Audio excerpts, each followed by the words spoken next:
तो दोस्तों, चाहे कॉमिक्स हो या मूवी, स्पाइडरमैन का जो सबसे फेमस विलन है वो है वेनम। और ये विलन हमें एक बार 2007 की स्पाइडरमैन 3 मूवी में दिख चुका है, लेकिन उस फिल्म में इस कैरेक्टर पर ज्यादा ध्यान नहीं दिया गया था। इसी वजह से सन 2018 में वेनम के ऊपर फिर से एक मूवी बनाई गई जो कि पूरी तरह से इसी कैरेक्टर पर बेस्ड है। इस फिल्म में हमें सिम्बियोट्स की काफी अच्छी ओरिजिन स्टोरी दिखाई गई। इसके अलावा ये एक बहुत बढ़िया एक्शन फिल्म है। अगर आप इसे अच्छी तरह समझना चाहते हैं तो ये वीडियो देखते रहिए। आज मैं वेनम मूवी को शॉर्ट में एक्सप्लेन करूंगा, तो आइए देखते हैं।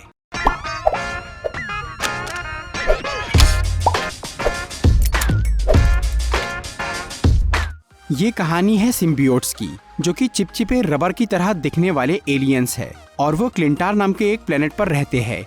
ये एलियंस अक्सर किसी दूसरे जिंदा जीव के साथ जुड़कर रहते हैं, जिन्हें होस्ट कहा जाता है। सिम्बियोट्स जब अकेले होते हैं तो वो काफी कमजोर होते हैं, लेकिन जैसे ही वो किसी दूसरे जीव यानी होस्ट के साथ जुड़ते हैं तो वो बहुत ताकतवर बन जाते हैं और तब वो शिकार करके खाना खाते हैं और कभी कभार वो अपने होस्ट को ही खा जाते हैं।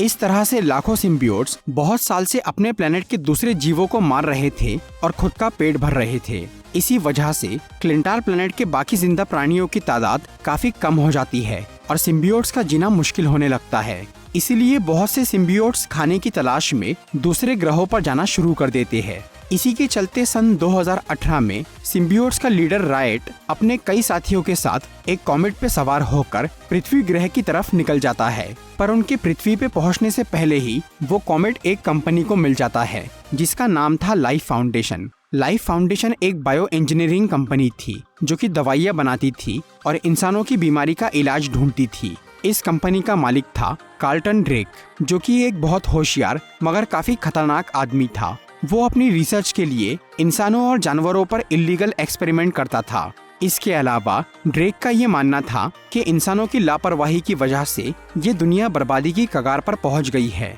इसीलिए उन्हें जल्द ही दूसरे ग्रह ढूंढकर उन पर बसना होगा। इसी वजह से लाइफ फाउंडेशन ने खुद के कुछ रॉकेट्स बनाए और उन्हें पृथ्वी जैसे ग्रह ढूंढने के लिए अंतरिक्ष में भेज दिया। फिर कुछ टाइम बाद जब उनका रॉकेट धरती पर वापस लौटने लगता है तो उन्हें वो कॉमेट दिख जाता है जिसपे सिम्बियोट्स मौजूद थे। तब लाइफ फाउंडेशन के एस्ट्रोनॉट्स उस कॉमेट पर जिंदा जीव देखकर हैरान हो जाते हैं और वो उसमें से 4 सिम्बियोट्स निकालने में कामयाब हो जाते हैं, जिनमें रायट भी शामिल था। वो सिम्बियोट्स वैसे भी पृथ्वी पर ही आना चाह रहे थे, इसीलिए वो शांति से उनके पास चले जाते हैं। लेकिन जैसे ही वो रॉकेट धरती के करीब पहुंचता है तब रायट एक एस्ट्रोनॉट की बॉडी पर कब्जा कर लेता है, जिसकी वजह से वो रॉकेट क्रैश हो जाता है और मलेशिया देश में गिर जाता है। तब लाइफ फाउंडेशन के लोग वहां जाकर उस रॉकेट में से 3 सिम्बियोट्स को निकाल लेते हैं और उन्हें अपने हेडक्वार्टर भेज देते हैं, जो कि सैन फ्रांसिस्को में था। उस हादसे में सभी एस्ट्रोनॉट्स मर गए थे, लेकिन रायट ने जिसकी बॉडी पर कब्जा किया था वो एस्ट्रोनॉट मरने के बावजूद भी जिंदा लग रहा था, इसीलिए उसे हॉस्पिटल ले जाया जाता है। पर रास्ते में ही रायट सिम्बियोट उस एम्बुलेंस के लोगों पर हमला कर देता है और वो उस एस्ट्रोनॉट की बॉडी से निकलकर एक नर्स की बॉडी में चला जाता है। और फिर वो नर्स लाइफ फाउंडेशन की तलाश में मलेशिया से निकलकर सैन फ्रांसिस्को जाने लगती है, क्योंकि रायट जब उस एस्ट्रोनॉट की बॉडी में था तब उसने उसके दिमाग को पढ़ के लाइफ फाउंडेशन और पृथ्वी ग्रह के बारे में सब कुछ जान लिया था। इसीलिए उसने ये प्लान बनाया कि वो कार्लटन ड्रेक के रॉकेट से वापस अपने प्लेनेट पर जाएगा और बहुत सारे सिम्बियोट्स को लेकर पृथ्वी पर आ जाएगा, ताकि वो लोग इस ग्रह पर कब्जा करके अपनी भूख मिटा सके।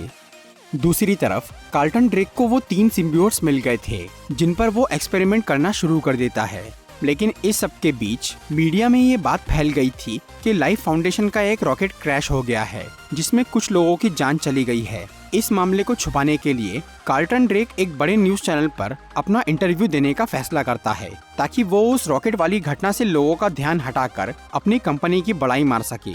कार्लटन का इंटरव्यू लेने का काम एडी ब्रॉक नाम के एक आदमी को सौंपा जाता है, जो कि एक बहुत बढ़िया न्यूज रिपोर्टर था। वो अक्सर अपनी इन्वेस्टिगेशन से बुरे लोगों की पोल खोलता था। जब उसे कार्लटन ड्रेक का इंटरव्यू लेने बोला जाता है तो एडी इसके लिए तैयार नहीं होता, क्योंकि न्यूज चैनल वाले ये चाहते थे कि उस इंटरव्यू में बस ड्रेक की तारीफ हो। पर एडी ये जानता था कि वो एक बुरा आदमी है और ये इंटरव्यू बस एक नाटक है। लेकिन फिर भी चैनल वालों की जबरदस्ती करने पर एडी वो काम करने के लिए राजी हो जाता है। इसी दौरान एडी अपनी मंगेतर एन वेइंग से मिलता है, जो कि एक वकील थी। और फिलहाल वो लाइफ फाउंडेशन की लीगल केस संभाल रही थी। एन के कंप्यूटर से एडी को ये पता चल जाता है कि लाइफ फाउंडेशन के इलीगल एक्सपेरिमेंट्स में कई लोगों की जानें गई है। इसके अगले दिन जब एडी कार्ल्टन का इंटरव्यू लेता है तो वो उसके इलीगल एक्सपेरिमेंट्स की बात करके उसकी पोल खोलने की कोशिश करता है, जिसकी वजह से ड्रेक एडी और एन दोनों को नौकरी से निकलवा देता है और तब एन गुस्से में एडी से रिश्ता तोड़ देती है। इसके बाद एडी को कहीं भी नौकरी नहीं मिलती और वो बहुत मुश्किल से अपना गुजारा करता है। दूसरी तरफ रायट सिम्बियोट अलग अलग लोगों के शरीर से गुजरते हुए मलेशिया से सैन फ्रांसिस्को आने की कोशिश कर रहा था। इधर लाइफ फाउंडेशन के साइंटिस्ट बाकी सिम्बियोट्स पर एक्सपेरिमेंट करके ये पता लगा लेते हैं कि उन्हें जिंदा रहने के लिए किसी दूसरे जीव यानी होस्ट की जरूरत है। इसीलिए उन सिम्बियोट्स को पहले जानवरों के साथ जोड़ा जाता है और जैसे ही वो टेस्ट कामयाब होते हैं तब ड्रेक उन्हें इंसानों के साथ जोड़ने की तैयारी चालू कर देता है, क्योंकि उसका ये मानना था कि अगर इंसान और सिम्बियोट्स का मिलन हो जाए तो वो स्पेस में जाकर दूसरे ग्रहों पर जिंदा रह सकेंगे। इसीलिए ड्रेक गरीब और बेघर लोगों को पकड़कर उन पर एक्सपेरिमेंट करने लगता है, जिसमें उन लोगों को सिम्बियोट्स के सामने खुला छोड़ दिया जाता है। इस प्रोसेस के लिए होस्ट और सिम्बियोट का सही मैच होना जरूरी था, नहीं तो उसमें होस्ट मर सकता था और उन एक्सपेरिमेंट्स में ज्यादातर लोगों का मेल नहीं हो पाता, जिसकी वजह से सिम्बियोट्स उन्हें अंदर से खाकर मार डालते हैं। लेकिन ड्रेक इस काम को रोकता नहीं, वो लगातार अपने एक्सपेरिमेंट करता रहता है और कई लोग मरते जाते हैं। ये सब देखकर लाइफ फाउंडेशन की एक साइंटिस्ट जिसका नाम डोरा स्कर्ट था वो बहुत घबरा जाती है और वो ये जानलेवा एक्सपेरिमेंट्स बंद करवाने का सोचती है, लेकिन वो पुलिस के पास नहीं जाती क्योंकि ड्रेक उसकी फैमिली को नुकसान पहुंचा सकता था। इसीलिए वो एडी ब्रॉक से मदद मांगती है कि वो ड्रेक का सच सबके सामने लेकर आए, पर एडी पहले से ही बहुत परेशान था क्योंकि कार्ल्टन ड्रेक ने उसकी जिंदगी बर्बाद कर दी थी। इसीलिए वो लाइफ फाउंडेशन के मामले से दूर ही रहना चाहता था, जिसकी वजह से वो डोरा स्कर्ट की मदद नहीं करता। लेकिन फिर कुछ टाइम बाद एडी की मुलाकात एन से हो जाती है, जो कि अब एक दूसरे आदमी के साथ रिलेशनशिप में थी। ये देखकर एडी को अपनी हालत पर बहुत पछतावा होता है और तब वो कार्ल्टन ड्रेक से बदला लेने की कसम खा लेता है। इसीलिए वो डोरा स्कर्ट से मिलता है, जो कि उसे चुपके से कंपनी के अंदर ले जाती है ताकि एडी वहां से कुछ सबूत हासिल कर सके। फिर एडी वहां लैब में जाकर कुछ मरे हुए लोगों की फोटोज लेता है, पर तभी वहां उसे एक जानी पहचानी औरत नजर आती है जो कि एडी से मदद मांगती है। वो औरत असल में मर चुकी थी, लेकिन उसके अंदर एक सिम्बियोट था जो कि बाहर आना चाहता था। इसीलिए एडी जैसे ही उसे वहां से बाहर निकालता है तब वो सिम्बियोट उस औरत का शरीर छोड़कर एडी के शरीर में घुस जाता है। फिर एडी सबसे बचते हुए उस कंपनी से बाहर निकलता है। उस सिम्बियोट की वजह से अब उसके शरीर में काफी बदलाव आ गए थे और उसे एक अजीब सी आवाज भी सुनाई दे रही थी, लेकिन एडी उस पर ध्यान नहीं देता और वो लाइफ फाउंडेशन के सबूत लेकर एन से मिलने चले जाता है, क्योंकि वो एक वकील थी। उस वक्त एन और उसका नया बॉयफ्रेंड डैन एक रेस्टोरेंट में थे। एडी वहां जाकर उससे बात करता है, लेकिन फिर वो उस सिम्बियोट की वजह से अपने आपे से बाहर हो जाता है। तब एन का बॉयफ्रेंड जो कि एक डॉक्टर था, वो एडी को अपने हॉस्पिटल लेकर जाता है और उसका चेकअप करता है, जिससे उन्हें पता चलता है कि एडी के अंदर एक दूसरा प्राणी है, लेकिन वो उसे उसकी बॉडी से बाहर नहीं निकाल पाते। दूसरी तरफ ड्रेक को ये पता चल जाता है कि डोरा स्कर्ट ने एडी को कंपनी के अंदर लाया था, जिसकी वजह से उनका एक सिम्बियोट वहां से जा चुका है। इसीलिए ड्रेक गुस्से में डोरा को एक सिम्बियोट के सामने छोड़ देता है, जिससे डोरा और वो सिम्बियोट दोनों मर जाते हैं। इसके अलावा एक और सिम्बियोट सही होस्ट नहीं मिल पाने से ज्यादा देर जी नहीं पाता। अब ड्रेक के 3 में से 2 सिम्बियोट्स मर चुके थे और जो जिंदा था वो एडी के शरीर में था। इसीलिए ड्रेक उस सिम्बियोट को वापस हासिल करने के लिए एडी के पास अपने गुंडे भेजता है, पर इधर एडी के अंदर जो सिम्बियोट था उसका उससे परफेक्ट मैच हो गया था। इसी वजह से एडी बहुत ताकतवर बन जाता है और वो उस सिम्बियोट की मदद से ड्रेक के गुंडों पर बहुत भारी पड़ता है। लेकिन फिर भी वो लोग एडी का पीछा नहीं छोड़ते। तब वो सिम्बियोट पूरी तरह से उसकी बॉडी को कवर कर लेता है, जिससे एडी एक बड़ा सा मॉन्स्टर बन जाता है। फिर वो उन गुंडों से निपट के सबसे दूर चला जाता है, जहाँ वो सिम्बियोट एडी को बोलता है कि उसका नाम वेनम है और उसकी प्रजाति के लोग यहाँ अपनी भूख मिटाने आए हैं और वो अपने ग्रह के दूसरे सिम्बियोट्स को भी यहाँ लाना चाहता है, जिसके लिए उसे कार्ल्टन ड्रेक के रॉकेट की जरूरत है और उस रॉकेट तक पहुंचने के लिए वेनम एडी से मदद मांगता है। बदले में वो उसकी जान बख्शने और उसे ताकतवर बनाने की बात करता है, जिसके लिए एडी तैयार हो जाता है।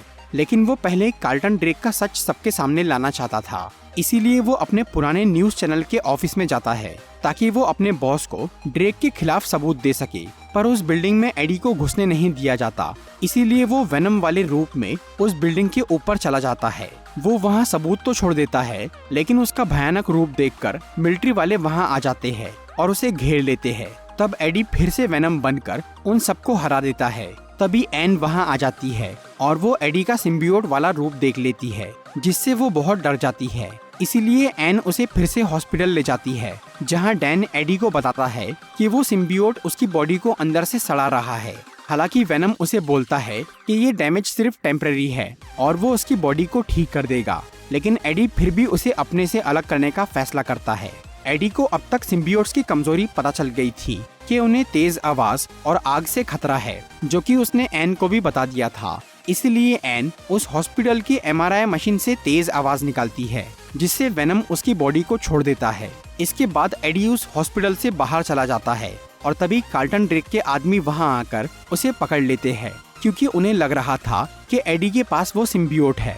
दूसरी तरफ रायट सिम्बियोट अलग अलग लोगों से गुजरते हुए मलेशिया से सैन फ्रांसिस्को आ जाता है। फिर वो लाइफ फाउंडेशन पहुंचता है, जहां वो कार्लटन ड्रेक के शरीर में घुस जाता है और किस्मत से उन दोनों का आपस में परफेक्ट मैच हो जाता है। तब रायट ड्रेक को बोलता है कि वो अपने ग्रह पर वापस जाकर दूसरे सिम्बियोट्स को भी यहाँ लाना चाहता है, जिसके लिए ड्रेक भी तैयार हो जाता है, क्योंकि वो सिम्बियोट्स और इंसानों के मिलन को विकास समझ रहा था। तभी उसके आदमी एडी को पकड़कर वहाँ ला लेते हैं। पर जब ड्रेक और रायट ये देखते हैं कि वेनम उसके साथ नहीं है, तब ड्रेक अपने गुंडों को एडी को मारने बोल देता है। उधर वेनम को ये पता चल गया था कि एडी को ड्रेक के आदमी उठाकर ले गए हैं, इसीलिए वो एन के शरीर में घुस जाता है और वो दोनों जाकर एडी को बचा लेते हैं। फिर वेनम वापस एडी के पास आ जाता है। अब वेनम का इरादा पूरी तरह बदल गया था। पहले वो रायट की तरह ही पृथ्वी पर कब्जा करना चाह रहा था, लेकिन अब उसे ये दुनिया अच्छी लगने लग गई थी और वो यहाँ पर इकलौता ताकतवर एलियन बनकर रहना चाह रहा था। इसीलिए वो रायट के खिलाफ हो जाता है और पृथ्वी को बचाने का सोच लेता है। दूसरी तरफ कार्लटन ड्रेक क्लिंटार प्लेनेट पर जाने के लिए अपना रॉकेट तैयार कर रहा था, पर उसके सभी साथी ये समझ गए थे कि वो सिम्बियोट्स के पीछे पागल हो गया है। इसीलिए वो लोग उस रॉकेट लॉन्च को रोकने की कोशिश करते हैं, पर तभी ड्रेक रायट का रूप लेकर उन सबको मार डालता है। फिर वो अपने रॉकेट में जाने लगता है, लेकिन तभी वेनम वहाँ पहुँच जाता है। रायट को लग रहा था कि वेनम उसका साथ देने आया है, पर जब वेनम उसका विरोध करता है तो रायट उससे लड़ना शुरू कर देता है और वो वेनम को एडी से अलग करके उस पे जानलेवा हमला कर देता है। फिर रायट उस रॉकेट में बैठकर स्पेस में जाने लगता है, लेकिन तभी वेनम एडी से दोबारा जुड़ जाता है, जिससे वो ठीक हो जाता है और तब वेनम उस रॉकेट के फ्यूल टैंक को फोड़ देता है, जिससे वो रॉकेट ब्लास्ट हो जाता है और ड्रेक और रायट दोनों मर जाते हैं। इस सब के बाद एडी को उसकी पुरानी नौकरी वापस मिल जाती है, क्योंकि अब सबको लाइफ फाउंडेशन की असलियत पता चल गई थी और अब वेनम और एडी हमेशा के लिए साथ में रहने और दुनिया की रक्षा करने का फैसला करते हैं। और क्योंकि सिम्बियोट्स को इंसानों को खाने का शौक था, इसलिए एडी ये तय करता है कि वेनम सिर्फ बुरे लोगों को ही मारकर खाएगा। मूवी के मिड क्रेडिट सीन में एडी एक मुजरिम से मिलने जेल में जाता है, जिसका नाम था क्लीटस कैसिडी। कैसिडी एक सीरियल किलर था जिसने अब तक कई लोगों को मारा था और उनकी लाशें कहीं छुपा दी थी। पुलिस ये जानना चाह रही थी कि उसने किस किस को मारा है और उन्हें कहाँ छुपाया है, लेकिन कैसिडी अपना मुंह नहीं खोल रहा था। फिर एक दिन वो पुलिस को बोलता है कि वो एडी ब्रॉक को अपना इंटरव्यू देना चाहता है, इसलिए पुलिस वाले एडी को उसका इंटरव्यू लेने के लिए बुलाते हैं। तब कैसिडी उसे अपनी कहानी बताने लगता है और बोलता है कि वो उस जेल से जरूर बाहर निकलेगा और फिर से लोगों को मारना शुरू करेगा। इसके आगे की कहानी वेनम 2 मूवी में दिखाई गई है। तो दोस्तों, ये थी वेनम मूवी की एक्सप्लेनेशन वीडियो। अगर आपको ये वीडियो अच्छी लगी हो तो इसे लाइक और शेयर जरूर करिए और ऐसी इंटरेस्टिंग वीडियोस देखने के लिए सब्सक्राइब कीजिए हमारा चैनल और इस बेल को दबाइए ताकि आपको हमारी वीडियोस सही टाइम पर मिल सके। Walking alone, the streets are empty. The only thing I can see is my own silhouette. I'm getting stronger, step by step. The clock is ticking, but there's no time for me.